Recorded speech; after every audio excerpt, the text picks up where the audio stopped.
नमस्कार साथियों, स्वागत है आप सभी का आपके अपने YouTube channel allrounder study zone पर। साथियों, आपके लिए बीएसटीसी और पीटीटी एग्जाम के लिए जो पिछली हमने जो क्लास थी वो राजस्थान की सभ्यता से पहली क्लास थी, जिसमें हमने 35 इंपोर्टेंट प्रश्नों को सॉल्व किए थे। आज हम बचे कुछ 35 से लेके 70 यानी कि 36 से लेके 70, इसमें भी आपके 35 इंपोर्टेंट प्रश्न रहने वाले हैं जो आपकी बीएसटीसी एग्जाम में, पीटीटी एग्जाम में, पशु परिचर एग्जाम में, रीट एग्जाम या फिर किसी भी कॉम्पिटिशन एग्जाम की तैयारी करें उनके लिए बहुत ही ज़्यादा इंपॉर्टेंट है। तो चलिए क्लास की शुरुआत करते हैं और चैनल पे पहली बार आए तो इनको सब्सक्राइब भी कर देना, क्योंकि बीएसटीसी और पीटीटी हैं, इनके लिए अच्छे-अच्छे मॉडल पेपर इस यूट्यूब चैनल के माध्यम से आपको मिलते रहेंगे। और बीएसटीसी के लिए व्हाट्सएप ग्रुप बनवाने के लिए जिसका लिंक नीचे डिस्क्रिप्शन में, वहाँ से जाके आप बीएसटीसी व्हाट्सएप ग्रुप में ज्वाइन हो जाइए। वहाँ पे इसकी पीडीएफ है, इंपॉर्टेंट पीडीएफ है, इंपॉर्टेंट क्वाइज वगैरह मिलते रहेंगे। तो चलिए क्लास की शुरुआत करते हैं। पहला प्रश्न है कि आहड़ को ताम्रवती नाम से जाना जाता है। क्यों जाना जाता है? तो साथियों, देखिए, आहड़ को ताम्रवती के नाम से भी जाना जाता है। ये इसका क्या है? ये इसका अन्य नाम है। लेकिन क्यों जाना जाता है? इसका मुख्य कारण क्या है? ठीक है? तो जल्दी से बताइए, 4 ऑप्शन आपके सामने हैं, यहाँ पे आंसर भी नीचे दिए गए हैं। तो बड़ी संख्या में तांबे के औजार और उपकरण मिलने के कारण क्या है? बड़ी संख्या में तांबे के औजार और उपकरण मिलने के कारण ही आहड़ को ताम्रवती यानी कि तांबा नगरी के नाम से जाना जाता है। और चौथा ऑप्शन हो जाएगा इसमें आपका सही उत्तर। ठीक है? बढ़ते हैं अगले सवाल की ओर। अगला सवाल क्या है कि धौलकोट कहाँ स्थित है? तो बताइए, धौलकोट कहाँ पे स्थित है? अच्छा क्वेश्चन है, इंपॉर्टेंट क्वेश्चन है। धौलकोट साथियों है, कालीबंगम है, बालाथल है, बैराठ है या फिर आहड़ में? तो ये भी आपकी कहाँ हो जाएगी? आहड़ में हो जाएगी। ठीक है? तो देखा जाए कि जो आहड़ आहड़ का अन्य नाम क्या है, उपनाम क्या है? तो धौलकोट भी कहा जाता है। क्या कहा जाता है? धौलकोट। और क्या कहा जाता है? और साथियों, अघाट भी कहा जाता है। अघाट भी कहा जाता है किसको? आहड़ को। और ताम्रवती नगरी भी कहा जाता है ठीक है, आहड़ को। तो इसका चौथा ऑप्शन रहेगा सही उत्तर। अगला क्वेश्चन है कि आहड़ का उत्खनन कार्य किसके नेतृत्व में संपादित हुआ था? बताइए, आहड़ का उत्खनन कार्य किस नेतृत्व में संपादित हुआ था? तो ये हुआ था एच डी सांकलिया के नेतृत्व में। कब हुआ था? 1961 में। 1961 में एच डी सांकलिया के नेतृत्व में। ठीक है? कमेंट में बताना है कि आहड़ के जो उत्खनन कर रहे हैं जो वो कौन थे? बताइए, आहड़ सभ्यता की खोज किसने की थी? कमेंट में बताइए। आहड़ सभ्यता का उत्खनन कार्य 1953 में सबसे पहले किसके द्वारा निर्देशित किए गए? बहुत ही इंपॉर्टेंट क्वेश्चन है। तो ये जो अभी मैंने क्वेश्चन पूछा है उसी का आंसर आपके सामने है। तो 1953 में आहड़ का उत्खनन हुआ था, यानी कि आहड़ सभ्यता की खोज हुई थी। तो 1953 में हुई थी। ठीक है? किसने की थी? अक्षय कीर्ति व्यास ने। अक्षय कीर्ति व्यास ने की थी।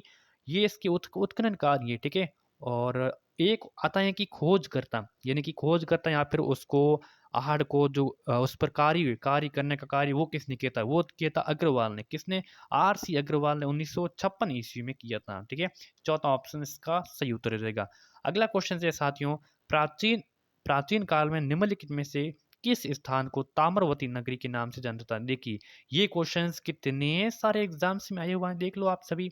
जो प्राचीन काल में किस स्थान को ताम्रवती नगरी के नाम से जाना जाता है?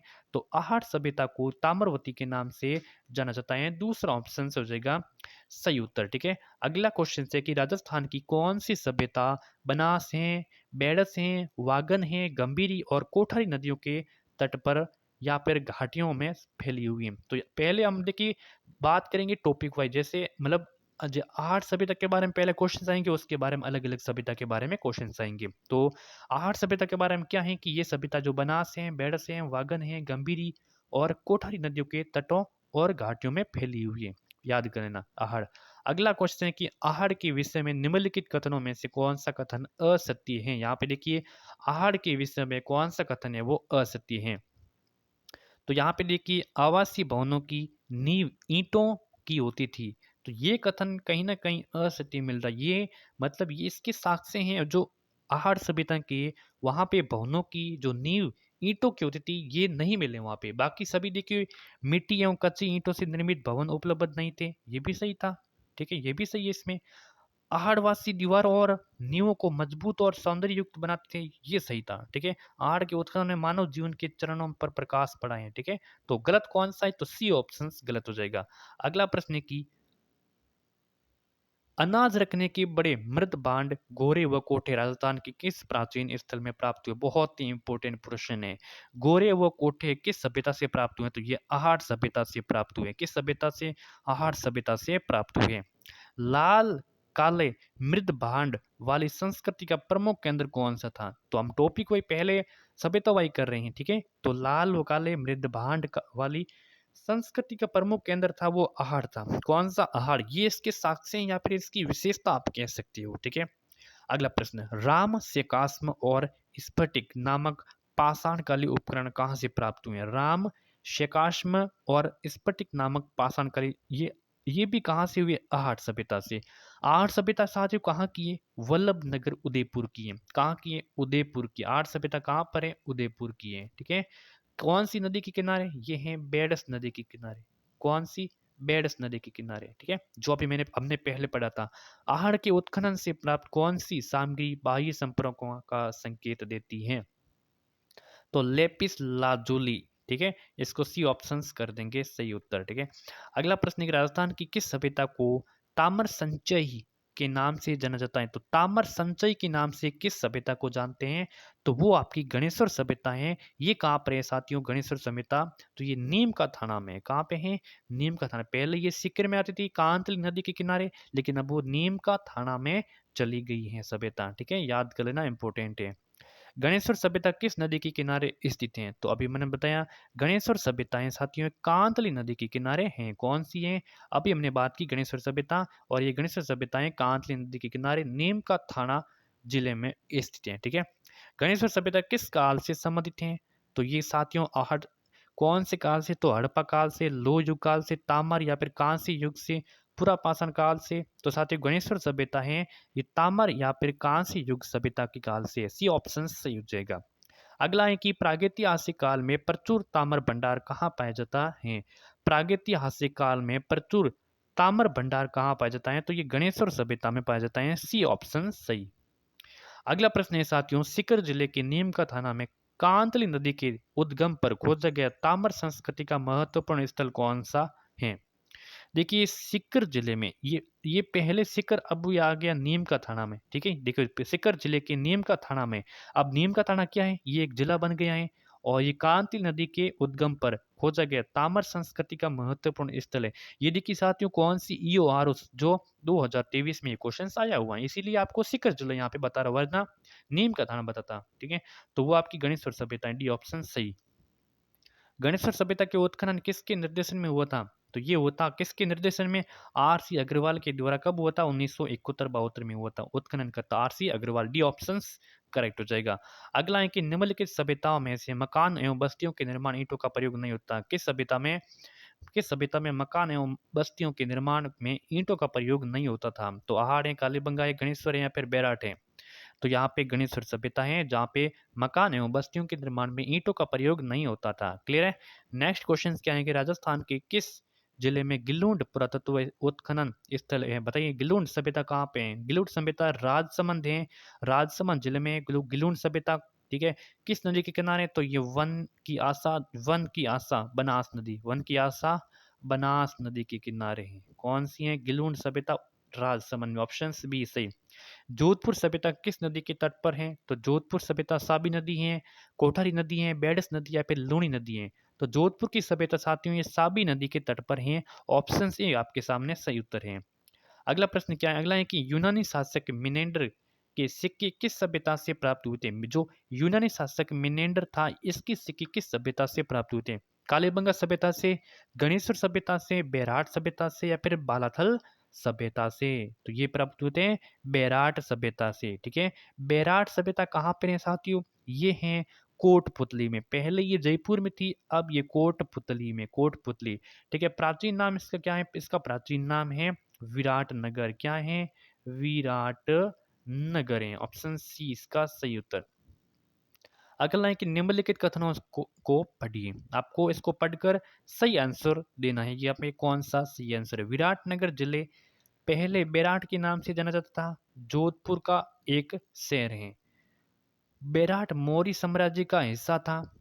तो यहाँ पे सही कोड बताना है कि कौन सा कथन है यहाँ पे सही है। तो देखिए विराटनगर जिसे पहले बैराट के नाम से भी जाना जाता था, ऐसा नहीं था। बैराट था जिसको पहले विराटनगर के नाम से जाना जाता था, लेकिन ये जोधपुर का शहर नहीं है। ये भी यहाँ पे गलत हो गया, जोधपुर का एक शहर नहीं है, ठीक है। और तो ये गलत हो गया यहाँ पर। बेराट मौर्य साम्राज्य का हिस्सा था। ये यहाँ पे सही ऑप्शन यानी कि बी ऑप्शन, केवल दूसरा ऑप्शन से दूसरा है वो सही हो जाएगा। ठीक है, अगला प्रश्न है कि निम्नलिखित में से किस स्थल से मौर्यकालीन वास्तुकारी के अवशेष प्राप्त हुए? किस स्थल से मौर्यकालीन वास्तुकारी के अवशेष प्राप्त हुए? तो बेराट से प्राप्त हुए। कहाँ से हुए? बेराट से। दयाराम साहनी, नील रतन बनर्जी एवं कैलाश नाथ दीक्षित की किस सभ्यता के उत्खनन में मुख्य भूमिका रही है? तो दयाराम साहनी है, नील रतन बनर्जी है, कैलाश नाथ दीक्षित हैं। इस सभ्यता से उत्खनन में जो भूमिका रही है वो बेराट सभ्यता थी। बेराट सभ्यता की जो खोज 1936 ईस्वी में इसकी की थी। किसने की थी? दयाराम साहनी के द्वारा की गई थी। ऑप्शंस भी करेक्ट हो जाएगा। अगला है कि 300 ईसा पूर्व से 300 ईस्वी तक काल में राजस्थान में गोल चैत्री ग्रह कहाँ मिला? बताइए साथियों। 300 ईसा पूर्व से 300 ईस्वी तक काल में राजस्थान में गोल चैत्य ग्रह कहाँ मिला? तो ये बेराट सभ्यता से मिला। कहाँ से? बेराट सभ्यता से। राजस्थान में झुंझुनू जिले में खेतड़ी तहसील के किस गांव से अयस्क से लोहा बनाने की भट्टियां अवशेष प्राप्त हुई? बताइए। झुंझुनू जिले की खेतड़ी तहसील के किस गांव से अयस्क से लोहा बनाने की भट्टियां साथियों सुनारी सभ्यता से प्राप्त हुई हैं? कहाँ हैं ये? झुंझुनू में। ठीक है, सुनारी से। अगला प्रश्न है कि बालाथल सभ्यता का उत्खनन किसके निर्देशन में हुआ था? बालाथल सभ्यता का उत्खनन किसके निर्देशन में हुआ था? तो वी.एन. मिश्र के निर्देशन में हुआ था। ऑप्शंस भी करेक्ट ऑप्शंस। अगला प्रश्न है कि भीलवाड़ा जिले के खाली जगह नदी पर बागोर सभ्यता स्थित है। बताइए, भीलवाड़ा जिले की किस नदी पर बागोर सभ्यता स्थित है? तो भीलवाड़ा की जो कोठारी नदी पर है। कौन सी? कोठारी नदी पर साथियों ये बागोर सभ्यता स्थित है। कहाँ पे है? भीलवाड़ा में है। ठीक है, चलिए अगला प्रश्न क्या है कि रंगमहल में विशेष रूप से किसकी खेती की जाती थी? तो रंगमहल में चावल की विशेष रूप से खेती की जाती। ठीक है, वह स्थान जिसे प्राचीन भारत का टाटा नगर कहा जाता तो साथियों रेंड हो जाएगा। रेंड को प्राचीन भारत का टाटा नगर के नाम से जाना जाता है। अगला प्रश्न है कि राजस्थान की किस जिले में ओजियाना स्थल स्थित है? बताइए साथियों, ओजियाना स्थल किस जिले में है? तो यहाँ पे सही ऑप्शन भीलवाड़ा दर्शा रहे हैं। बी हो जाएगा आपका सही उत्तर। निम्नलिखित में से कौन सा पुरातत्व स्थल नदी सम्मिलित नहीं कर रहे हैं? तो यहाँ पे जोधपुरा सभ्यताएं या साबी नदी के किनारे बिल्कुल हैं। यहाँ पे सही मिलान कर रहे हैं। ओजियाना क्या खारी है? बिल्कुल खारी। कालीबंगा गंगा नदी के किनारे है। और बालाथल है कांतली नदी, बिल्कुल नहीं। ऑप्शन डी हो जाएगा सही ऑप्शन। ठीक है, अगला प्रश्न क्या है? अगला है कि निम्नलिखित युग्म में से कौन सा युग्म पुरा पुरा स्थल संबंधित जिला जो सुमेलित नहीं कर रहे हैं? कौन सा युग्म सुमेलित नहीं है? सुनारी सभ्यता झुंझुनू में है, बिल्कुल सुनारी सभ्यता झुंझुनू में, याद कर लेना। गिलून सभ्यता राजसमंद में है, बिल्कुल है। ओजियाना क्या चित्तौड़गढ़ में है? नहीं है ना, भीलवाड़ा में अभी हमने पढ़ा। जोधपुर या कहाँ है? जोधपुर सभ्यता साथियों ये जयपुर में है, याद कर लेना। जोधपुरा सभ्यता ये जयपुर जिले में है, लेकिन ओजियाना है वो चित्तौड़गढ़ में नहीं है। अगला प्रश्न है निम्नलिखित में से कौन सा पुरातत्व स्थल उत्खननकर्ता जो सम्मिलित नहीं है? अब देखिए कौन सा है वो सम्मिलित नहीं है। यहाँ पे खोज बता रही है कि उत्खननकर्ता इसके कौन से नहीं है। ठीक है, आहड़ के कौन से? आहड़ के एच.डी. सांकलिया बिल्कुल हैं उत्खननकर्ता। एच.डी. सांकलिया है, 1961 में की थी। ठीक है, ओजियाना के के.एन. पुरी है। और बेराट के डी.आर. साहनी, दयाराम साहनी, तो ये भी हैं। दयाराम साहनी 1936 ईस्वी में की थी। बागोर के कौन है? बागोर के वी.एन. मिश्र, ये भी है। लेकिन ओजियाना के वी.एन. के.एन. पुरी नहीं है। ऑप्शन बी हो जाएगा सही उत्तर। यहाँ पे सम्मिलित नहीं कर रहे हैं। निम्नलिखित में से कौन सा सम्मिलित यहाँ पर भी नहीं कर रहा है? तो बेराट है, इसकी खोज इसकी उत्खननकर्ता कौन है? बेराट के दयाराम साहनी है, बिल्कुल है। आहड़ के कौन है? क्या एस.पी. जैन है आहड़ के? नहीं है ना। कालीबंगा के अमलानंद घोष हैं। बागोर के वी.एन. मिश्र, लेकिन आहड़ के एस.पी. जैन नहीं। कमेंट करके बताना है कि आहड़ सभ्यता के उत्खननकर्ता कौन है। तो चलिए आज के में 35 इंपॉर्टेंट क्वेश्चंस। कैसी लगी क्लास? लाइक कर देना, चैनल पे पहले बार इनको सब्सक्राइब करना, नोटिफिकेशन को भी ऑन कर देना। ठीक है, धन्यवाद।